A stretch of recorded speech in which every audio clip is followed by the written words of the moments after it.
As you can see printed in your bulletin, our preachers today are those who went on our youth mission trip a couple of weeks ago. All of them, but one, Anna Wojcik, are here. Anna had to be away this weekend, so Valerie Hartman-Souder is going to read her reflection a little later. We asked them to reflect on where they saw God on this trip to Philadelphia. You'll see their answers are quite wonderful and varied, so prepare for that.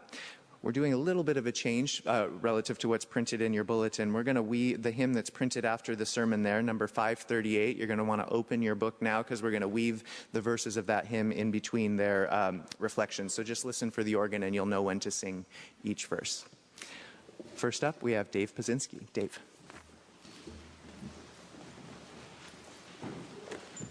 Good morning, everybody. Well, last Sunday, most of this group was fast asleep, I think, at this time after their week in Philadelphia. But we had a wonderful time there. Linda and I were delighted to be able to chaperone this trip together. And we were very grateful to two unsung people, Patty Tooley and Nancy Gwynn, for much, much, much background work. So thank you, likewise, for that. And one of the most frequent questions I think I got about Philadelphia was, did you get a Philadelphia cheesesteak? Not about your mission. And I don't think any of us did. We got some other things, but we didn't get a cheesesteak. Not even a pretzel. We weren't really in Philadelphia, maybe. But we did get to see a wonderful parade on July 4th, and some of the motorcade of Joe Biden, who was leading the parade, although we never quite saw him, and an incredible parade, and the world's biggest free concert with people like Nicki Minaj, for anyone in this group that recognizes that name, and a fireworks show that topped anything I've ever seen in my life. But in addition to that, what we were there for, of course, was to experienced two things. One was food insecurity, which we spent a little time on, and I won't go into that now. But we also were to be of service to the people, and obviously that's what our youth will reflect upon. We chose this reading today because one of the actions we did on the last night was this ceremony of foot washing, or mandatum as it's sometimes called, which is, of course, Jesus' actions. The leaders of this experience of Youth Works washed the feet of the leaders of the various three church groups, and then we washed those of the kids.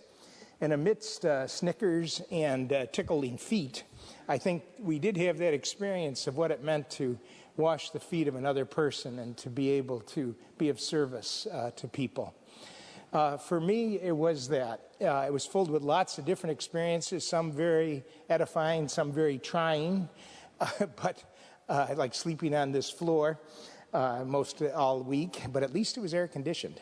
And going some distance for a shower and other things, which we'll see what the youth say about. But that experience of being together with other churches in a sense of mission, in a sense of trying to appreciate what so much of the world experiences, was certainly really edifying for me. And I think all of you, not just parents of these youth, but all the congregation should be proud of the kinds of reflections that they had. We had a variety of times to reflect, sometimes perhaps more than we wanted, but what we did as a small group afterwards each night was very powerful, at least it was for me. Hearing them think about their day, ups, downs, and in-betweens, but certainly with a sense that they were aware of the world, of the needs of the people, of how God is part of this. It was very moving. So I was delighted to be part of that.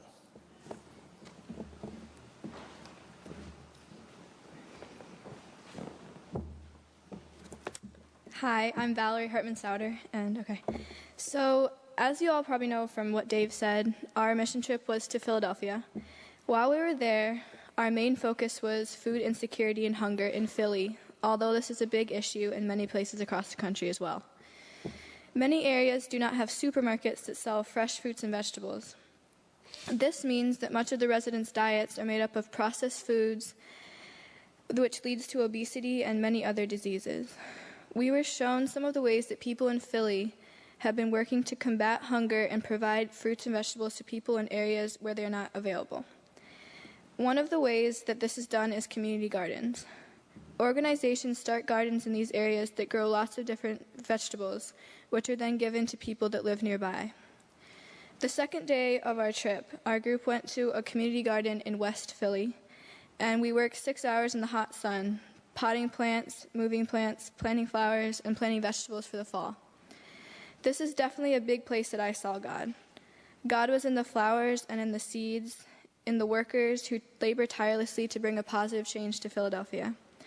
God was in us as we carted compost and manure in wheelbarrows, as we planted thousands and thousands of tiny scallion seeds, and as we repotted many, many flowers that would later be given to people for their gardens. This was the day that we got our hands dirty, and I felt like it was the day we made the most difference.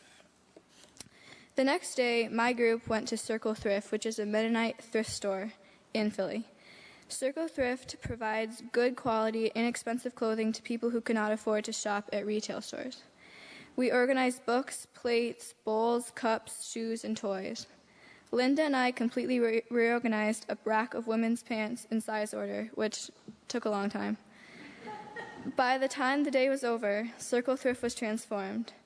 One of the men working there told us how much our volunteering meant to him personally and to the store. Before that, I hadn't realized how much we were actually helping. But after, I realized that God had been in us all day, helping us organize, clean, and just make a difference. On our final day, my group went to Whosoever Gospel, which is a men, women, and children's home in Philadelphia. Although our group only work with the men. Whosoever Gospel has a thrift store similar to that of Circle Thrift. Along with 5 or 6 men from the home, we sorted clothes, looked for stains and ripped, and determined which were good enough to be sold in the thrift store. We then hung up all the good clothes and put the others in bale bags, which will be sent to third world countries to be sold there. We also ate lunch with the guys. Linda, Micah, and I had a very interesting conversation with a guy named Lloyd. He told us all about his life and about his children, who he was so proud of. I saw God in him and the fact that he was really trying to turn his life around so he could be there for his kids. I saw God in all the guys, actually, and how loving and kind they were, even though they'd been through so much. I saw God in the jokes and in the laughter and in the fun we had that day. So just overall, this trip was very beneficial, and it's one that I will never forget. Thank you.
Hi, for those who don't know me, I'm Ben. Hello. Yeah, me and Larry, we go way back. All right. Throughout a mission trip, there are many questions are asked of you and your group as you work. One of the most frequently asked questions, besides, "Are you sure we aren't lost?" is the question of, "Where did you see God?" A question that has been asked in all 4 mission trips I experienced, whether the question is asked before, during, or after the trip. So it got me thinking, where does seeing God truly mean? For if everything is from God, then isn't everything you see God? Whether there is something as innocent as a butterfly or something as dangerous as a firearm? With that kind of logic, would it not make sense that I just list everything that I saw during the mission trip, from hot sauce that I put on everything to the Liberty Bell? Now, I could do that, but I decided that would be a rather dull response to such an intriguing question. I believe truly seeing God is not the things that he has done, but the things that he's doing now. The actions that are making the world just a little bit better, no matter how small the difference is. So after that tangent of what it means to see God, to answer the question of where I saw God, it's pretty simple to answer. Where I saw God was in the best place you could see God, assembling a cabinet. Now, to some, building a cabinet is quite a mundane job, but I can assure you that building this cabinet was quite the experience. With directions that were displayed as pictures to show you what you were supposed to do, but vague enough to never really tell you how you're supposed to do that, my group, Anna, Joanna, and Dave, went through the task of building this cabinet. All parts of the cabinet were like a puzzle. We have to make sure that everything fits perfectly, except for the fact this was a puzzle where all the pieces looked identical. But in that sense, that is where I truly saw God. Even though many of the pieces of the puzzle seemed like they would never fit, after a couple of turns and switches, it would fit in just nice and snug. Just like in real life, we may not really see how God is fitting all the pieces of our life together. And we may think that some pieces would never fit. But in the end, they fit just nice and snug.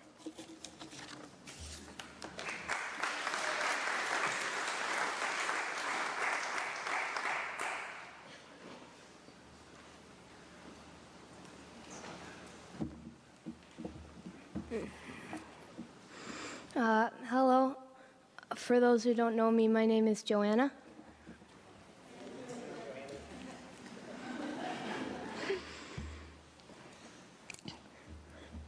I saw God in many shapes and forms during my time in Philadelphia. There were many times over the course of the trip where we all sat down and studied our Bibles, filling out booklets that were intended to guide us through our spiritual journey that week.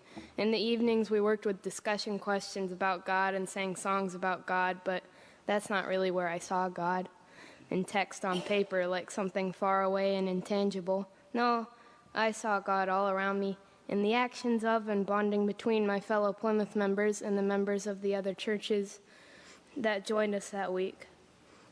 On our first day of the mission trip, we went on a tour of the city. We got to see a green roof and hear about all the things that Philadelphians are doing to improve their city. I saw God at work in their actions. Even so, as we toured the city, I saw many people in need, begging for money on the streets. These were places where God needed to be at work. Seeing this inspired me throughout the week to help people. The next day, we went to a huge garden in a low-income part of town. Here we worked all day potting plants that were going to be sent off to small gardens all over Philadelphia. The purpose of these flowers, we learned, was to bring pollinators to the gardens.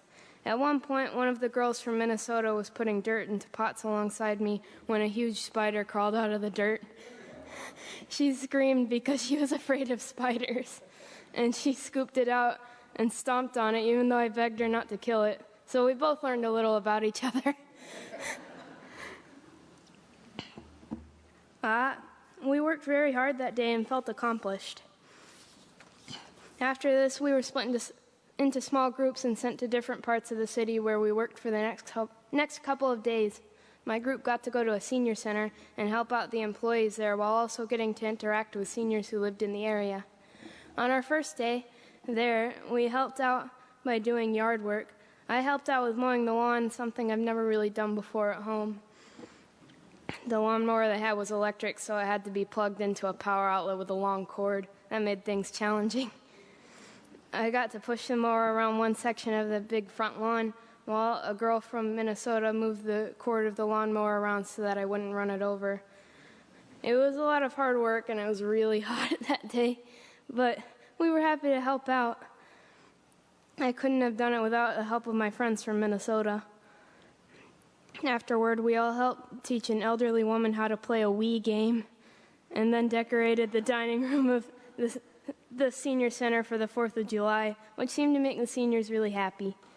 We also got to meet some teen volunteers who lived in the area, and I think we made friends with them. On our last day, we got more time to hang out with the seniors, but not before collaborating to make some plastic cabinets. This proved to be a challenging task, but we got it done through teamwork.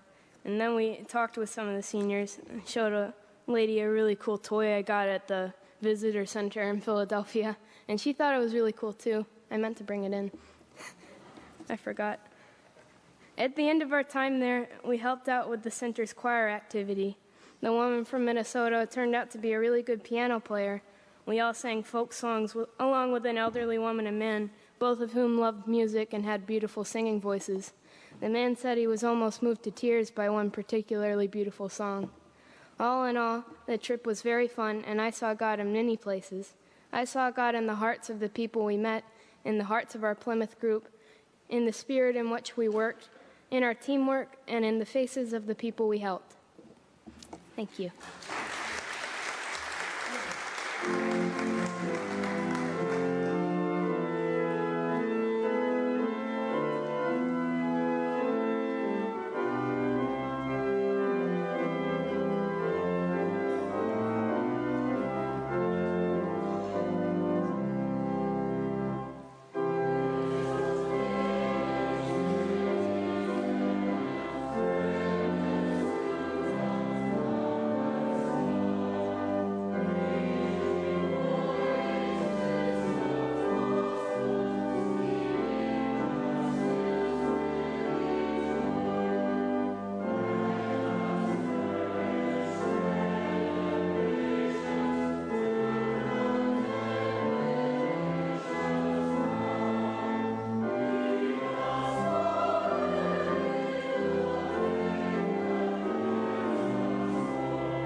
For those who don't know me, I'm Micah.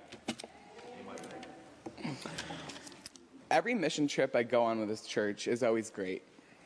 Great in the sense that I always feel such an incredible sense of service and inner peace with each community that we help, that I just can never seem to get enough of. In this case, the great service that our group did last week, such as cleaning thrift shops, working with the elderly, watching kids, and planting vegetables and flowers in a community garden, becomes addicting.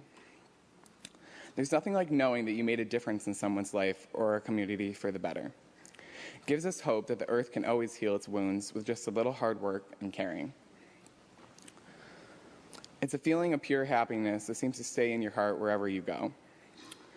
I had too many of those throughout the week to say, but if I had to share one, it would be this. We were working to clean up a thrift shop one day, and a lady said to me how thankful she was for people who ran and kept up the stores like this, because she didn't have the kind of money to shop at big department stores with their ridiculous prices. Just that short sentence made me smile and gave such a purpose of why anyone helps anyone. We help to show we care so much for another person that we're willing to make their life and the world a little better for the long run, even if it takes some extra effort. It's a little or sometimes big way to show God you care.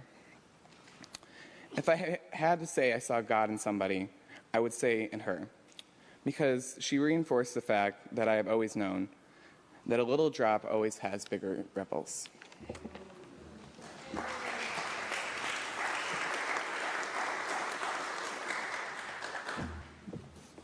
Hi, so just pretend that I'm Anna for like 5 minutes. Okay, so this is hers. Although Plymouth mission trips are for serving and improving communities, it is also important to strengthen our relationship with God. While in Philadelphia, each student and adult leader had to participate in devos or devotionals. Devotionals were journals that asked us questions about the ways God helped us with certain activities or ways we could be more like God in our lives. Also, every night, all of YouthWorks had to participate in Club, a 1-hour session that included songs and discussion questions that helped us become closer to God. Monday night of our mission trip, a gardener named Hanif came to give a speech during Club, telling us his history with volunteering in gardens and how he started his own community gardens. After Club, we had our personal church group meeting, and we all agreed that Hanif's speech was our favorite and most fulfilling part of the day. The next day, while we were serving at a different garden, Linda met with Hanif and explained to him what importance his speech meant to us. It really warmed my heart, the response that Hanif gave, saying that he really appreciated that we enjoyed his information on harvesting fruits. I feel that God really spoke to Hanif to tell him his vocation to help with Philadelphia's problem with food insecurity. Thank you.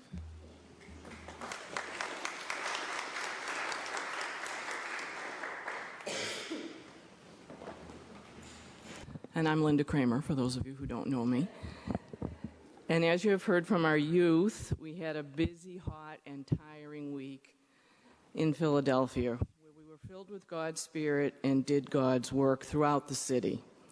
We saw God everywhere, but I think Dave and I especially saw God in the work and in the words of our own Plymouth youth.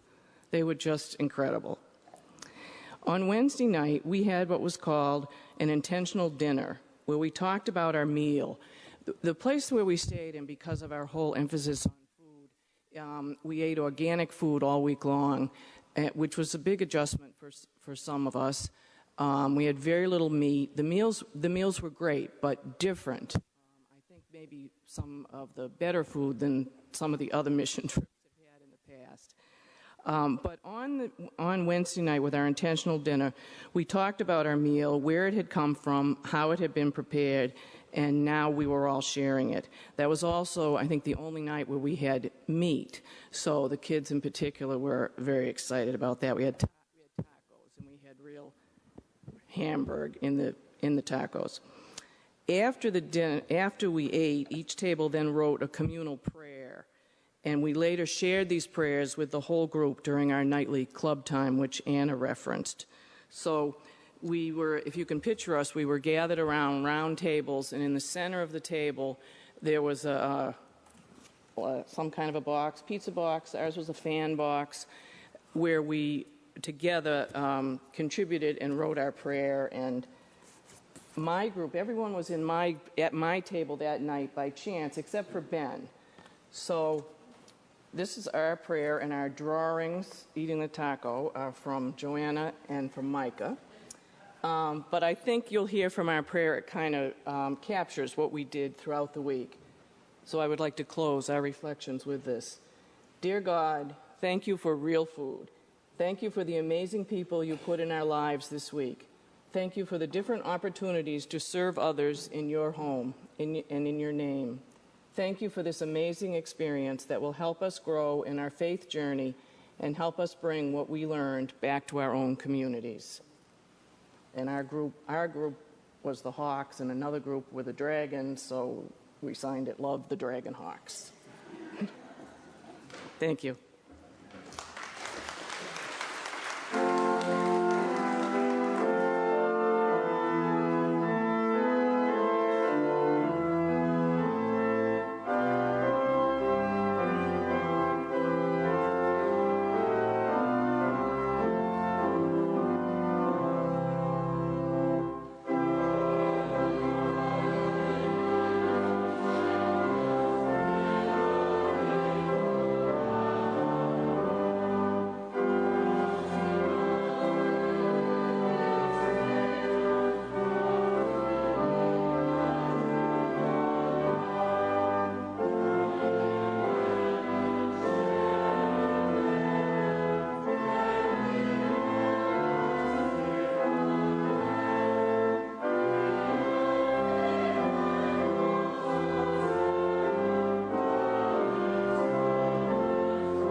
Joanna, Ben, Valerie, Micah, Anna, wherever you are, Linda and Dave, thank you for bearing the love of Christ out of this place and into the world. Thank you for being Plymouth in Philly. Thank you for making us look good. Thank you for teaching us just a little more how to be Christ's disciples. Thank you for all you've done.